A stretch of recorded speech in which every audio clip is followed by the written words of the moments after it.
I'm conscious of the need for Hong Kong to remain open and convenient to travelers. But it is also important that we address the risk at the same time so that we will maintain a good balance.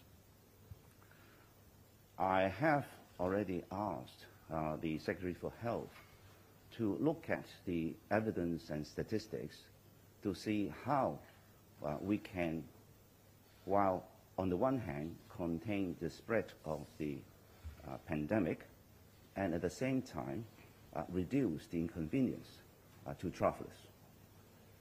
One of the areas that he's looking at is how the duration of quarantine should be handled. So I am giving him time to look at the statistics so that he will formulate some options for me to consider. The second thing is we must continue to keep the pandemic under control, because if the figures goes up, then consequentially, by ratio, there will be a higher rate of people getting into hospital, which will mean that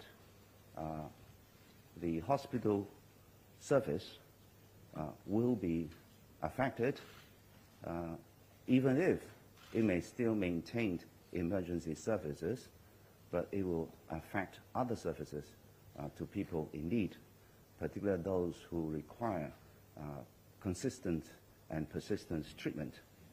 So it is important that we strike a balance so that we reduce the inconvenience to people who are not infected. So it is important to find a good method based on science and evidence to reduce inconvenience to people who should be allowed to go about their normal activities once we have identified to be people who are not infected.